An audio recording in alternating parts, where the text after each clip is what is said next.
This is a Louie Tee Network exclusive.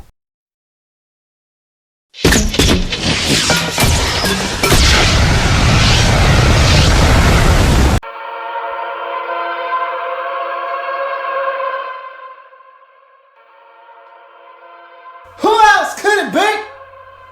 For me, your man, Louie Tee. Welcome. You are in the lab room, of course. I'm your host, Lou. Thank you for joining me on the 2016 NFL Draft Prospects 101 series, your guide to some of the biggest and hottest names. 2016 NFL Draft. We're still talking safeties, man. I reached in the back pocket. Look what I saw. Saw another safety, and this is one of those guys that I had a viewer tell me about this particular safety about a year ago this time. And he's like, man, you gotta check this guy out. And I said, oh, okay, yeah. I'm not a draft guy when it's regular season time. And so we were still, hovering around the regular season. So I guess it wasn't this time last year, but it was during the regular season. And I'm like, I'll check him out later. But because of that recommendation, I checked this player out, and I was actually pleasantly surprised and glad I did check this guy out because I think he has a lot to offer at the National Football League level. I'm talking about Duke Blue Devils safety, Jeremy Cash. Let's talk about this guy and what he brings to the table as a safety. 6 foot, 212 pound safety. Physical defender is the first pro you see with Jeremy Cash. He's a guy that will come up and hit you in the mouth. And we've talked about a number of safeties that have that characteristic trait and is a big part of their games. We talked about that with Miles Killebrew. We talked about that with Keanu Neal. But unlike some of those other guys that carry a big stick, this guy will wrap you up in tackle. Short tackler is the next pro. Unlike those guys who want to come up and drop that hammer on you and always want to hit you with that shoulder, this is a guy that will wrap you up, will form tackle you.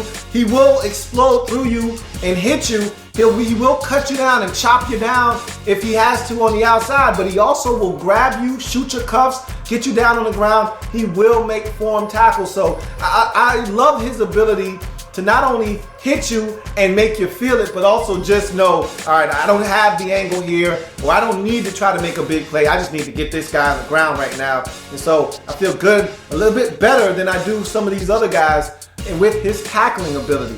Takes on blockers. This is a big pro for me with Jeremy Cash because a lot of his work and his appreciation comes around the line of scrimmage. And I think because he's willing to take on blockers. Some of these guys at safety, even some linebackers, they don't want any part of blockers. They don't want to take on any blocks. They want to make the play themselves. But sometimes you just need to do your job. And if taking on a blocker is your job, and sometimes stacking and shedding is what you need to do to make a play, Jeremy Cash can do that up around the line of scrimmage, not afraid to get dirty, get in the fray, and make a play, whether it be for himself or someone else. He will take on blockers. Great pursuit angles. When he's trying to track down a ball carrier, be it behind the line of scrimmage, at the line of scrimmage, or beyond the line of scrimmage, he takes great pursuit angles. He's a guy that makes a beeline to the football, but he makes sure he takes good angles that helps him get there a lot faster. Speaking of getting there faster,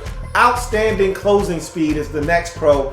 Here's a guy that I just talked about taking great pursuit angles, and that always helps. When you take a great angle, it shortens the distance between you and the ball carrier. And with a guy like Jeremy Cash, who can be very explosive when in short distances, in short spaces, he's a guy that will close the distance between himself and a ball carrier and get there in an instant, in a hurry, and get them down on the ground, which leads me to my next pro, excellent blitzer. When you close the distance quickly, like a Jalen Ramsey, like a Carl Joseph, blitzing becomes second nature to you. You time it up well, you can get into the backfield and make some plays because you close the distance between yourself and the person with the ball. In most instances, it's the quarterback or it's even a ball carrier, a running back.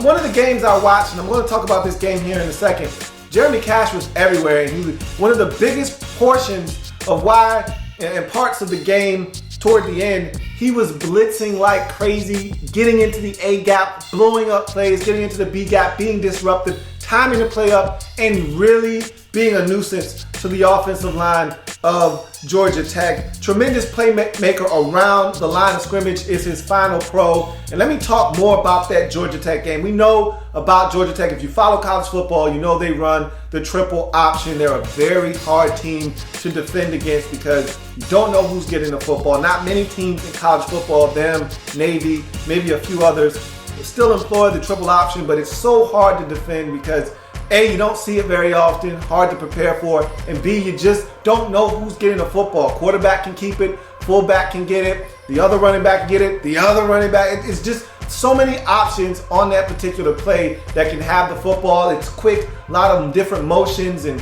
fullback dives, quick handoffs, pitches, all of those things.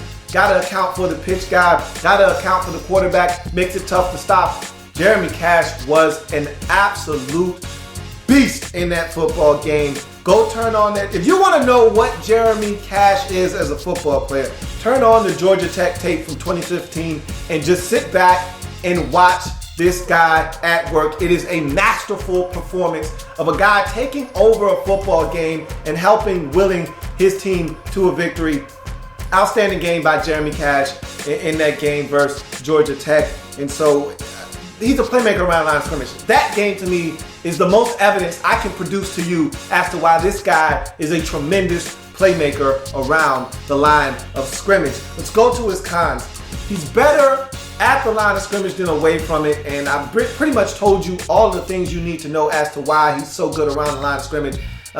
I can't say that those things translate to him when he's at free safety, when he's 30 yards away from the line of scrimmage in pass coverage. And there are a number of things that he's going to have to clean up. I think he can with the right coaching, but his strong suit is being up around the line of scrimmage. And I think right now, as it stands, he could be a little bit of a liability away from the line of scrimmage. Speaking of which, can be very over-aggressive. He's aggressive in nature. So when you see Jeremy Cash, he's a guy that's very aggressive, looking to make plays, looking to get downhill and get to the ball carrier as soon as possible. So when he sees play action fake, when that quarterback comes from under center, sticks that football out, and he sees football, his first reaction is to go charging towards the line of scrimmage because he's an aggressive football player that wants to come downhill and be a thumper. Well, if it's play action fake, you've taken 2 false steps towards the line of scrimmage. Now you are beat. Go look at the North Carolina game from 2015. First play of the game.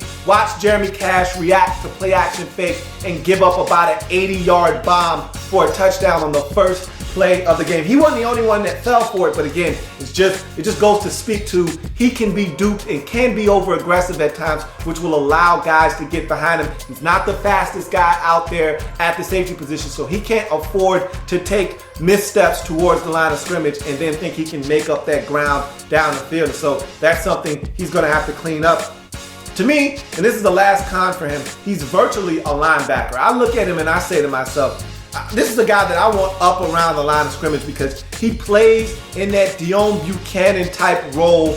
At Duke, to me, he was at his best when he was at the line of scrimmage, when he was basically a rover, hovering around the line of scrimmage as an extra linebacker, being nosy, mugging gaps, going around, playing the flats. Essentially, like I said, being an extension of the linebacker group. When he was at his best, he was a linebacker. So I don't really know what I consider him right now. Of course, he's a safety until otherwise notified, but I look at this guy, he's got all the traits of a linebacker. Of course, at 212, he's not big enough to play linebacker, but we've seen guys make that conversion over the years. Wouldn't shock me in the least if a team drafted this guy, looked at his playing style and looked at his abilities and said, hey man, your traits best fit a guy that could make the conversion to linebacker at the next level. But for right now, he's a safety. This guy is a monster up around the line of scrimmage. And I think if you ask me, you're talking about around the line of scrimmage in this draft at the safety position. No one is better than Jeremy Cash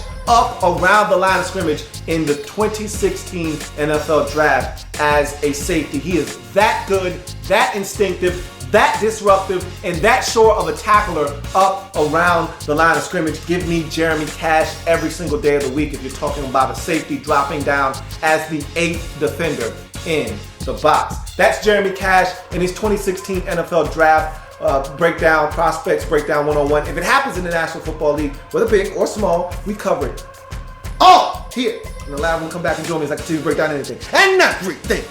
National Football League. Guess what? I bet you didn't think I had another safety in my back pocket, but guess what?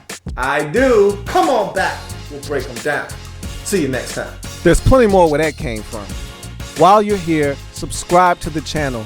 If you want more Louie Tee, be sure to follow me on Twitter at In The Lab Room, or you can like the Facebook page at In The Lab Room. That's In The Lab Room on Facebook and at In The Lab Room on Twitter. Don't forget, subscribe to the channel if you haven't already done so.